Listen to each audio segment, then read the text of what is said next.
There's a quiet confidence older travelers feel when they pack their carry-on. After decades of flights and border crossings, you know exactly what matters. Medication, documents, electronics, a charger for emergencies, and a clean change of clothes.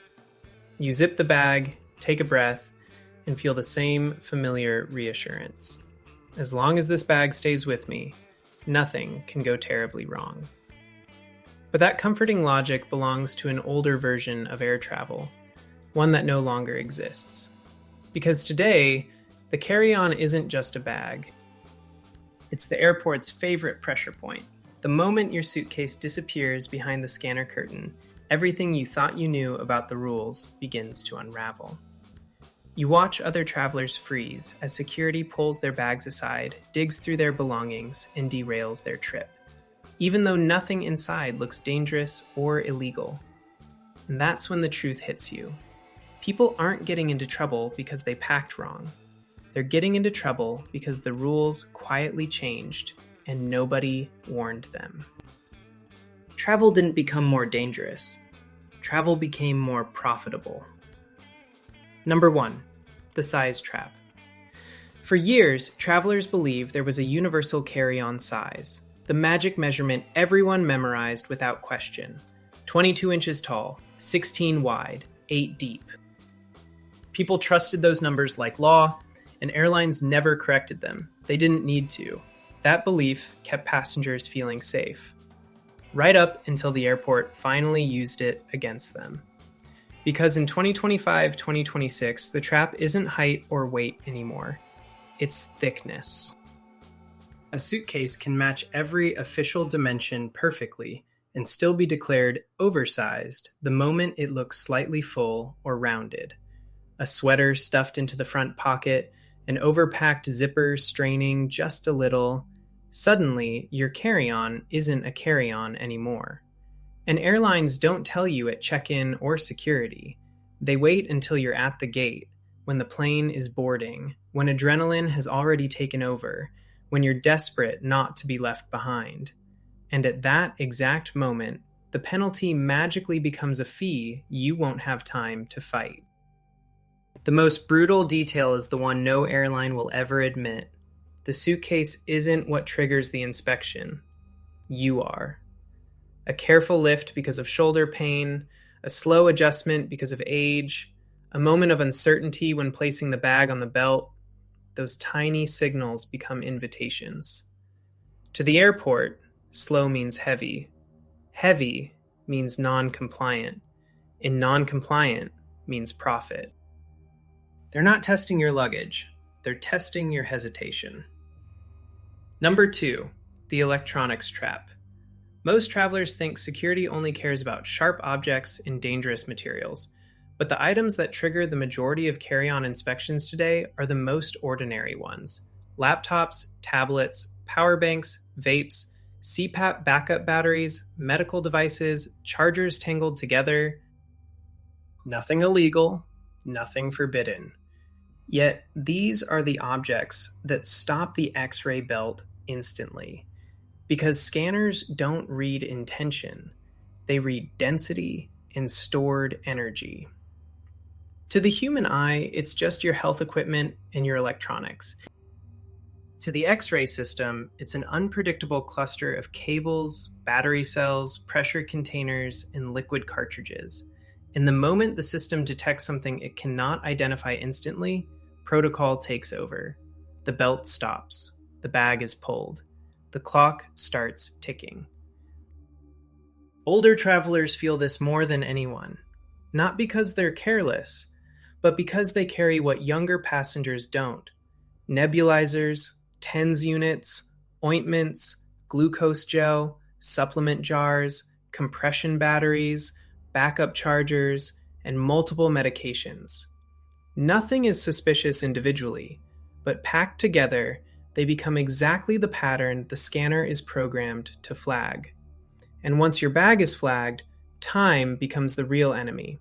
Security may unpack slowly, swab items for chemical traces, call supervisors, ask questions, and make you wait while boarding time races ahead. By the time everything is cleared, the plane may already be full, and there is no kindness, refund, or sympathy for a passenger who misses a flight over inspection delays. The painful irony is that this nightmare has nothing to do with doing things wrong. It has everything to do with packing in a way the scanner can't understand instantly. Number 3, the passport disaster. No traveler forgets their passport. That isn't the problem. The real disaster begins when the passport is packed correctly, inside the carry-on, zipped away for safety, buried under clothing and electronics because it feels secure there. And then, at the worst possible moment, a gate agent suddenly asks for passport, visa, boarding pass, proof of insurance, and identification all at once. If you reach for your carry-on instead of your body, the tone changes instantly. You unzip a pocket, then another, then another. You apologize. You dig faster. You can't remember where the folder is. The people in line behind you start shifting, sighing, watching. And without a single harsh word, the gate agent begins treating you differently.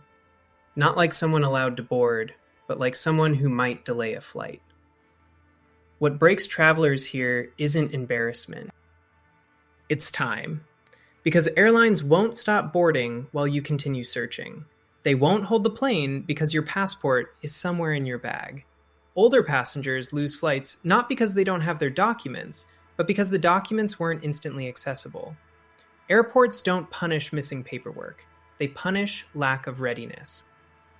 The safest place for your passport is not inside your carry-on.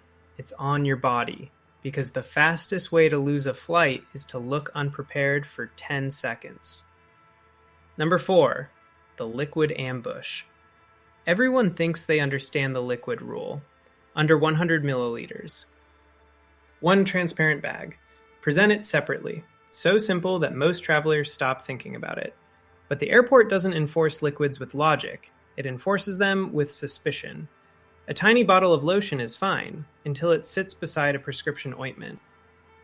A protein shake is fine, until it sits beside glucose gel. A jar of jam is harmless, until it sits beside medication fluids.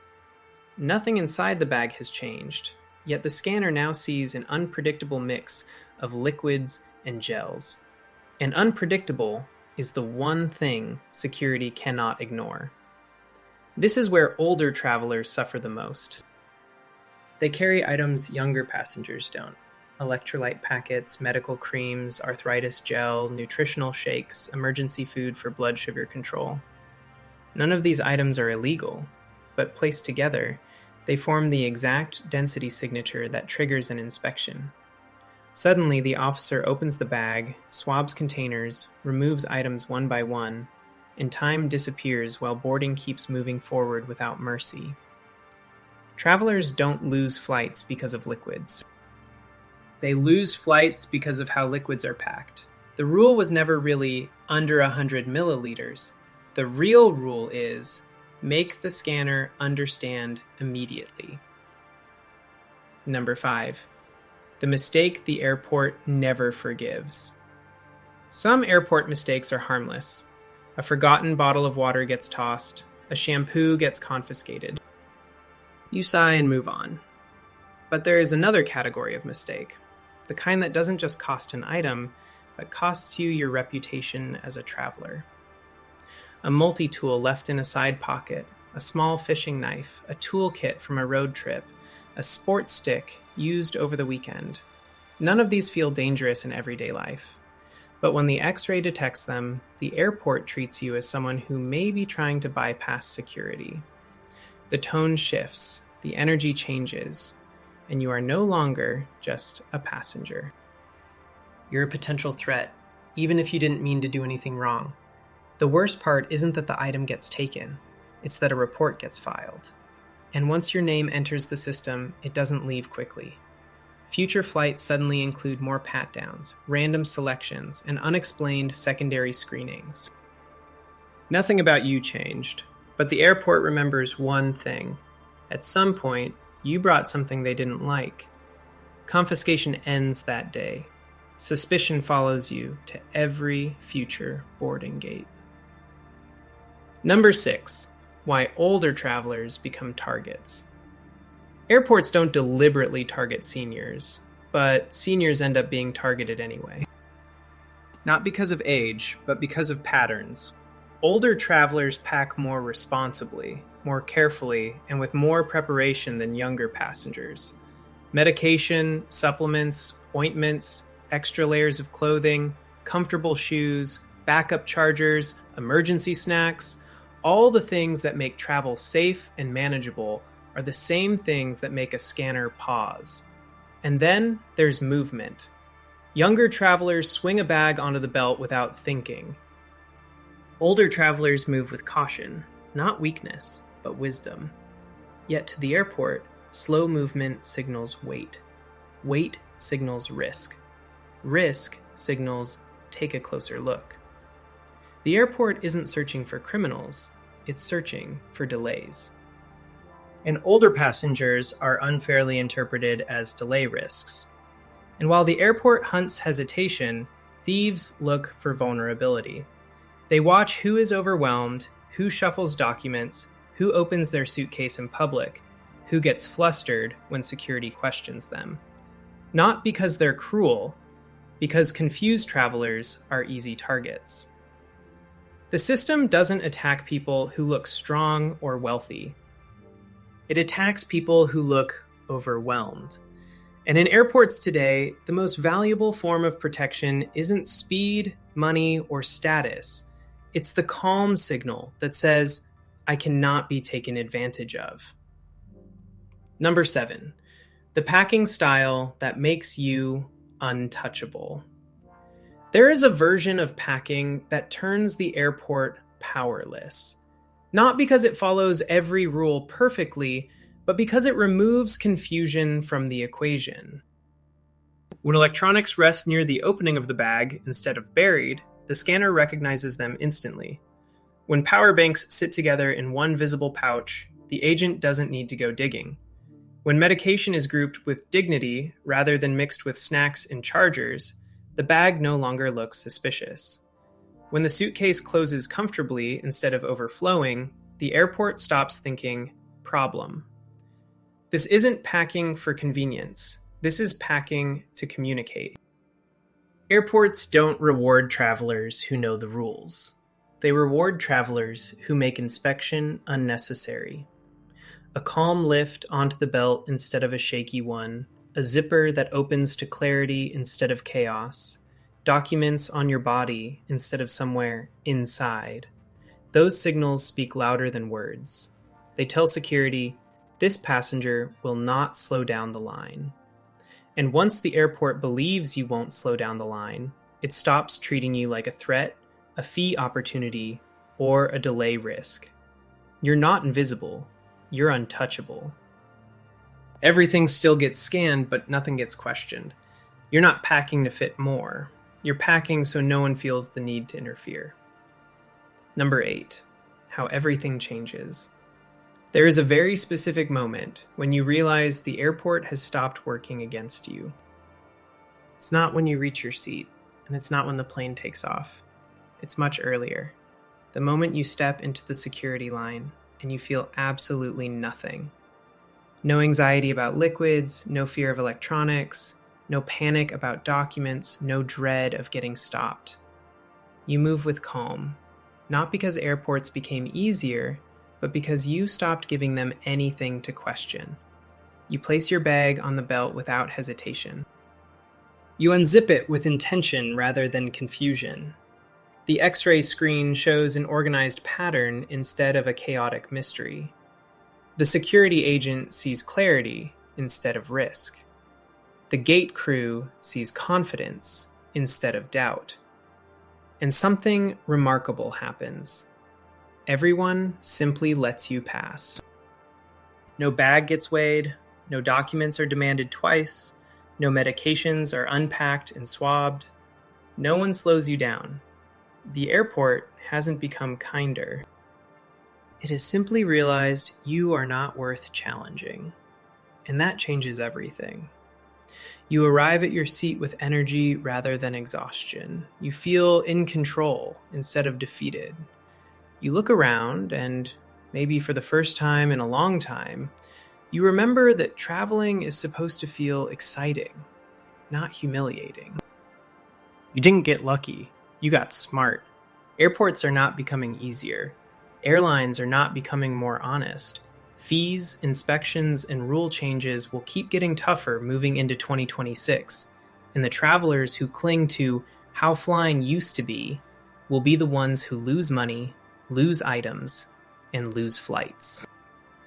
But the travelers who understand how airports think will pass through them without friction. What you learned here isn't a checklist, it's protection. You now know why carry-ons get flagged, why older travelers are singled out, why electronics and liquids cause chaos, why documents must be on your body, and why packing is really about communication, not storage.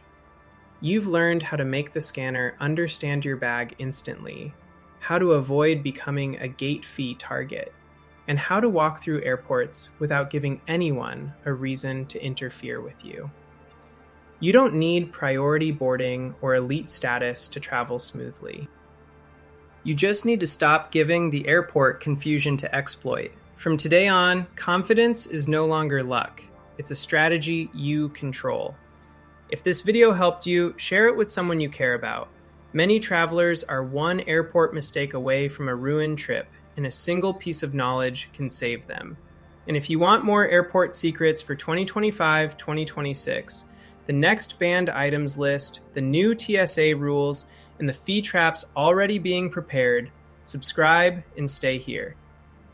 We're not just helping you survive airports, we're helping you beat them.